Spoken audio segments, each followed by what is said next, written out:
پر عمل کر لو۔ میں آپ کو کہتا ہوں مہینے کی بات نہیں کرتا،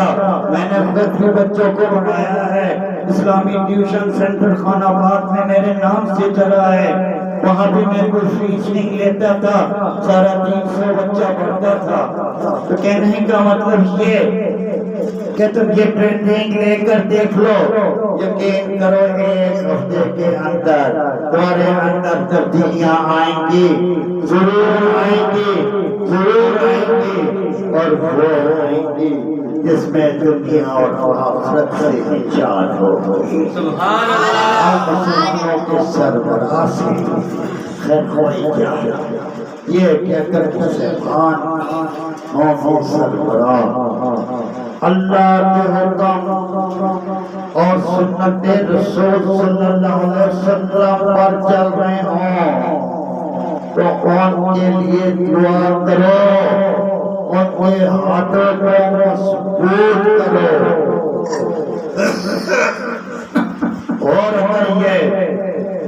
اللہ اور اس کے محبوب صلی اللہ علیہ وسلم کے سنت پر عمل نہیں کر رہے تو پھر ان کے خلاف شہادت کا حکم ہے۔ کابری کی دو مسلمانوں کا امیر وہی ہوگا جو حکام اللہ اور حکام دستور پر چلے گا۔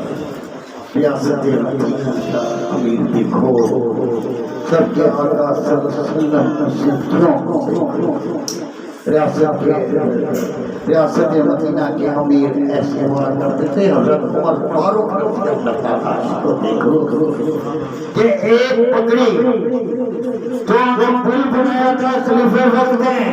ایک پگڑی وہاں سے جاتے ہوئے اس پل میں اس کی تار ٹوٹ جاتی ہے،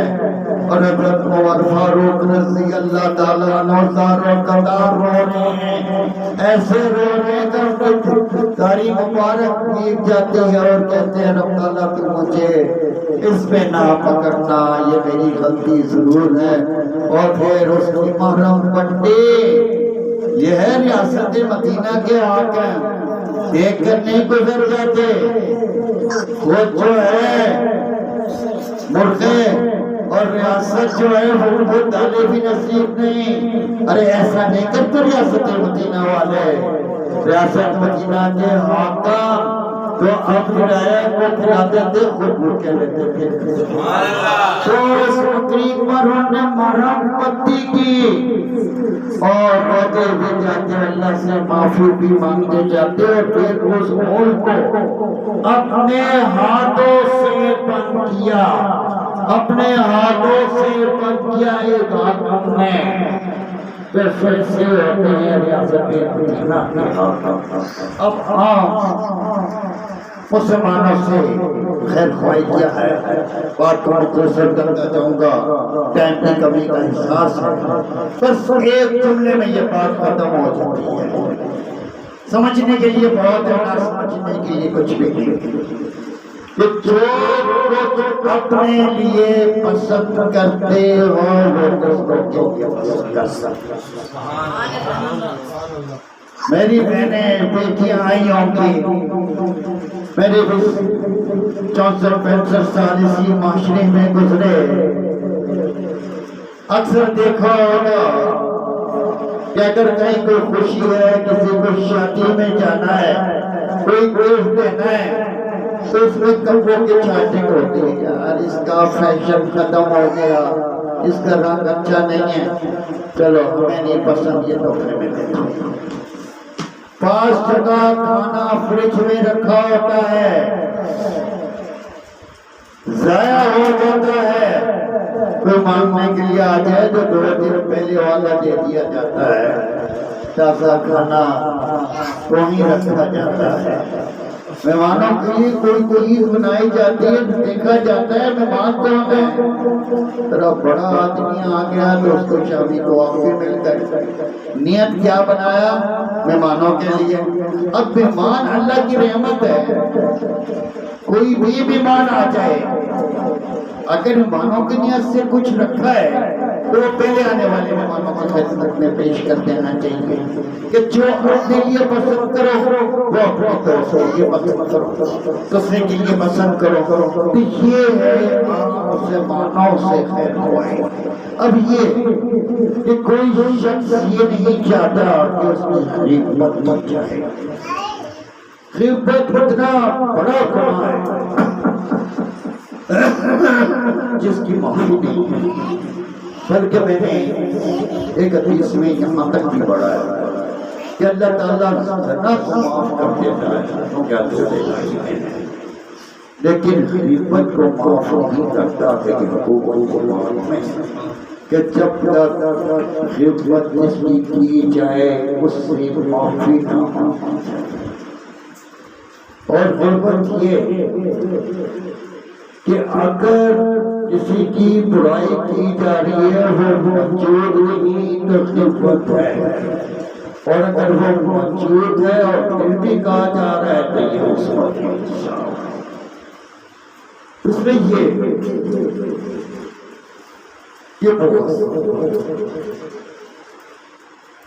اس کے بارے میں حدیث کا مفہوم بیان کروں گا کہ لیلۃ القدر ایک وہ رات ہے جس رات اللہ تعالیٰ بدعموں کے بکریوں کے بالوں جتنے گناہگاروں کو معاف کرتا ہے، لیکن اس شخص کو جو کسی کے لیے بغض رکھے گا اس کی معافی نہیں ہوگی، کہ محبت بھی اللہ تعالیٰ کے لیے اور نفرت بھی اللہ تعالیٰ کے لیے۔ ہم صحابہ سے پیار کرتے ہیں، ہم ان کی زندگی کو کیوں نہیں اپناتے؟ ہمارا کوئی دوست اونچا سوٹ پہنتا ہے، مجھے تو سوٹ پہن لیتے ہیں، یہ میرے دوست نے پہنا ہے، تمہاری کیسی محبت؟ حضرت علی رضی اللہ تعالیٰ عنہ نے اپنے ایک دشمن کو پہنچانا، اس کے اوپر سینے پر کھڑے ہو گئے، تلوار نکال لی تو ہاتھ بلند ہوا، ہاتھ نیچے آیا اس حد تک کہ اس کی گردن طلب کرتے، اس کو مردار کرتے کہ وہ اس نے آپ رضی اللہ تعالیٰ عنہ کے اوپر پھونک دیا۔ ہم جیسا کوئی بندہ ہوتا تو اس کا غصہ اور تیز ہو جاتا، وہ پہلے ایک بار کرتا اب وہ 10 بار کرے گا۔ رضی اللہ تعالیٰ اس کے سینے سے اتر جاتا، یہ واقعہ تو دوسرا واقعہ نیچے اتر جاتے ہیں، وہ کہتے ہیں تمہیں تو کیسے بچے کہ میں تو تمہارے ہاتھ میں آ گیا تھا اور تم نے مجھے چھوڑ دیا۔ وہ کہنے لگے کہ پہلے میری جان اللہ تھی،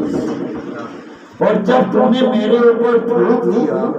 تو وہ اس جنگ اللہ کے لیے میری تیری ذاتی جنگ بن گئی۔ تو یہ کہ غصہ بھی خیر خواہی یہ ہے کہ اپنے دوسرے بھائی کا جو غصہ ہے اس کو پوچھو، اور ایک حدیث میں ہے کہ غصہ شیطان ہے اور شیطان کو آگ سے پیدا کیا گیا